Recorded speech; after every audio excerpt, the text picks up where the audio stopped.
وفي الآخرة عذاب شديد ومغفرة من الله ورضوان وما الحياة الدنيا إلا متاع الغرور. Salat sunnah gerhana, ya, salat sunnah gerhana disebut dengan salatul kusuf. Salat apa? Kusuf. Nah, al-kusuf pakai huruf kaf ya. Wa dhahab du'i ahadin nirain asy-syams wal qamar aw ba'du. Disebut dengan kusuf, hilangnya cahaya sinar, ya, salah satu dari dua cahaya, apakah matahari atau bulan.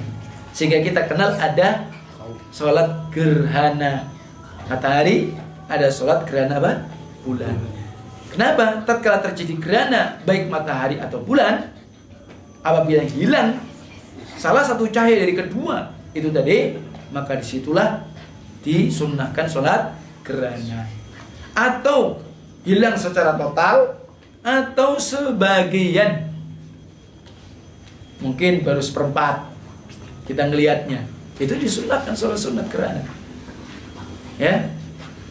Atau mungkin separuh, atau mungkin 3/4, ya, disunahkan sehingga berubah menjadi hitam.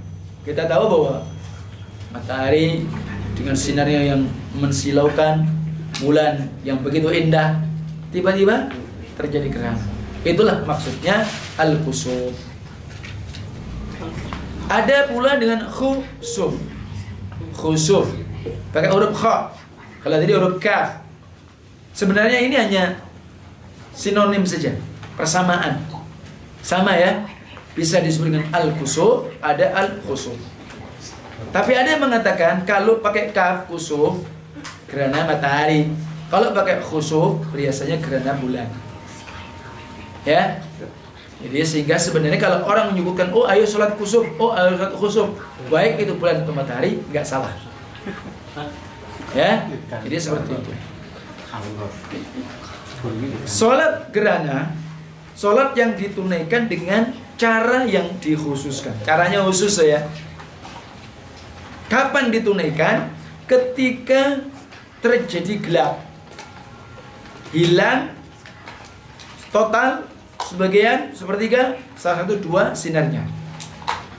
Nah, itu baru disyariatkan. Dan perlu diperhatikan, disyariatkan sholat gerhana bukan karena informasi dari badan apa yang kita sebut ini istilahnya apa? Meteorologi ya, geofisika itu. Ya, bukan itu. Jadi sudah sebulan sebelum nanti terjadi gerhana. Di zaman-zaman sekarang seperti itu. Tidak seperti itu. Jadi ingat, sehingga setiap daerah kalau dengan begitu nanti semua disyariatkan. Padahal sementara apa? Yang dilihat bisa jadi antara di Bali dengan di Jawa beda. Jadi jangan sampai kemudian anggaplah Badan Meteorologi Geofisika melihat yang di Bali, kemudian yang di Jawa sholat khusyuk. Gak bisa seperti itu. Sehingga ingat, perhatikan, itu dengan ru'yah, melihat. Nah, zaman sekarang ini ya terlalu hebat. Sehingga hilang apa namanya asal daripada sebab-sebab disyariatkan sholat gerhana tadi. Nah, tentang hukumnya ada dibedakan antara hukum sholat gerhana matahari dan juga hukum sholat gerhana bulan. Adapun jumhur ulama tetap berpendapat bahwa sholat gerhana matahari sunnah muakkadah, walaupun ada yang mewajibkan. Ya, dan ini insyaallah pendapat al-rajih yang paling kuat. Ada pula yang mewajibkan seperti siapa? Imam Abu Hanifah, Imam Malik. Dan Imam Malik mengatakan apa? Kalau kalian melakukan sholat gerhana matahari, maka pahalanya seperti kalian sholat Jumat. Ya, Dan ini juga dirojikan oleh Imam Syaukani, Shatiq Khan, juga Syalbani. Tapi yang halal rajib adalah jumhur ulama sunnah muakkadah. Kalau wajib repot nanti. Ya.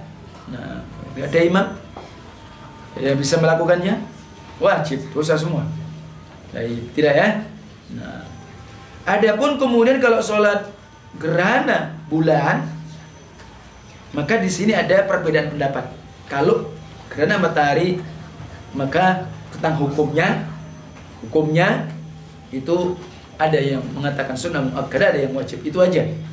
Ada pun sholat gerhana bulan, ada yang mengatakan sunnah muakkadah, sholatnya dengan berjamaah seperti sholat gerhana matahari. Ya, ini pendapat Imam Syafi'i, Ahmad, Abu Daud, Ibnu Hazm. Ya, ada pula yang berpendapat apa?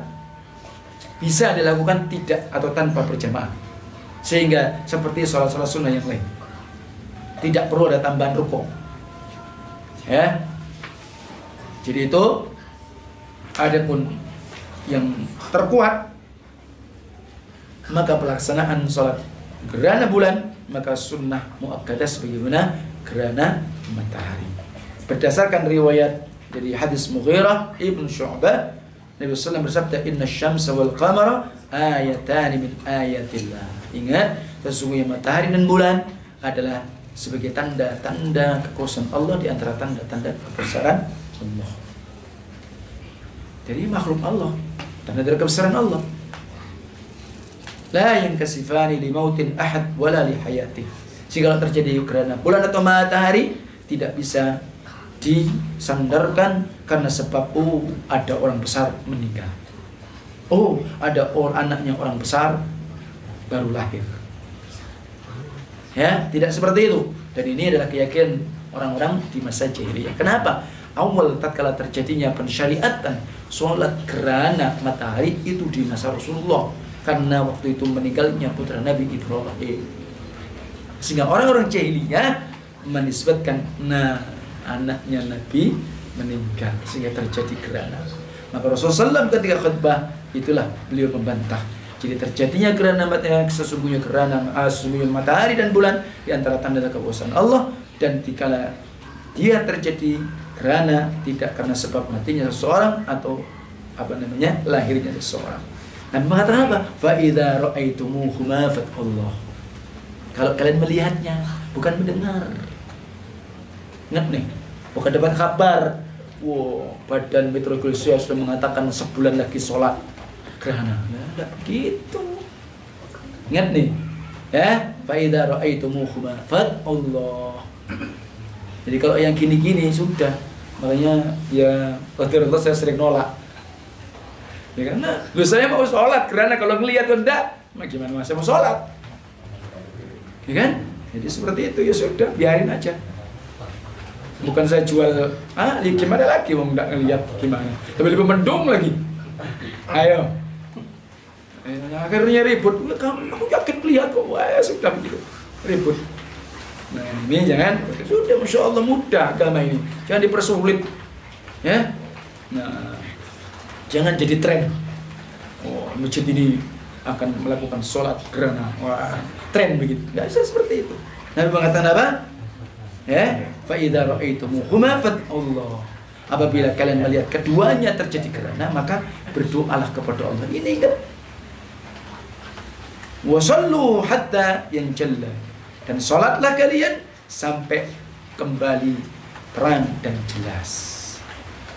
Ya, jadi seperti itu. Ini dia yang disebutkan seperti itu. Baik. Nah,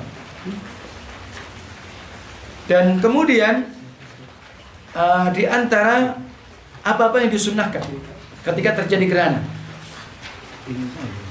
apa itu? Memperbanyak zikir, memperbanyak apa? Istighfar. Ingat, ketika terjadi gerhana memperbanyak zikir, istighfar, membaca takbir, banyak bersedekah, dan semua amal-amal yang mendekatkan diri kepada Allah, amal-amalan saleh. Karena riwayat Aisyah sebagaimana saya akhrajahu Bukhari wa Muslim, fa idza ra'aitum, nah ini apabila kalian melihat semua dzalika fadlullah, maka berdoalah kepada Allah, wa kabbiru, bertakbir, wa sallu, salatlah, wa tasaddaqu, bersedekahlah. Bahkan Asma memerintah alakat amaran Nabi, ketika terjadi gerhana, Nabi memberitakan apa? Bil ataqati fi ghusubi syams, ketika terjadi gerhana matahari, diperintahkan memperdekakan budak. Ini riwayat saya kharaja Bukhari dan Ibnu Dawud. Nah, kemudian sunahnya apa lagi? Al-khuruj di shalah jamaah fil masjid. Jadi keluar untuk melakukan salat berjamaah di masjid. Jadi seperti itu, termasuk wanita pun juga dibolehkan. Dan kemudian ketika ditunaikan salat ada kalimat as-salatu jami'ah, tanpa adzan, tanpa iqamah. Tapi ini jangan latah. Jadi setiap mau apa, sholatul jamaah, sholatul jamiah, misal gitu. Nah, ini karena sebab-sebab apa namanya gerhana. Jadi bukan untuk semua ketika tarawih wah sholatul jamiah rahimakumullah. Ya, seperti itu misal. Ya, masih banyak yang lain. Tidak seperti itu. Kemudian apa? Khutbah ba'da shalah. Khutbah ba'da shalah. Jadi termasuk ada khutbah ya. Nah, adapun kemudian kaifiyahnya dilakukan 2 rakaat. Ingat, sholat gerhana dilakukan 2 rakaat. Setiap 1 rakaat 2 berdiri, 2 rukuk. Sujudnya biasa. Jadi rakaat yang pertama 2 berdiri, 2 rukuk. Ya. Jadi seperti itu. Rakaat yang kedua sama. Jadi rukuknya berapa? 4 kali. Sujud ya sama. Ya. Bacaan Fatihah berapa? Berapa kali? 4 kali. Kemudian bacaan Al-Qur'annya juga 4 kali. Baik, itu caranya. Dan ini yang rajih ya. Jadi ada karena yang berpendapat ya rakaat biasa saja, rukuknya 1, sujudnya 2, seperti semuanya. Tapi pendapat yang rajih, yang jelas tadi kaifiyahnya. Ya, 2 berdiri, 1 rakaat, 2 rukuk, 2 Fatihah, 2 bacaan Al-Qur'an. Diringkas bagaimana cara salatnya? Pertama takbiratul ihram, membaca iftitah, membaca ta'awudz, kemudian membaca suratul Fatihah. Karena berjamaah berarti kita mendengarkan bacaan imam, dan di sela-sela waktu kesempatan kita baca Fatihah pula. Kemudian setelah Fatihah baca surat yang panjang seperti Al-Baqarah. Ya. Kemudian rukuk panjang. Kemudian i'tidal. Ya. Dan tidak sujud dulu. Baca Fatihah lagi. Baca surah lagi.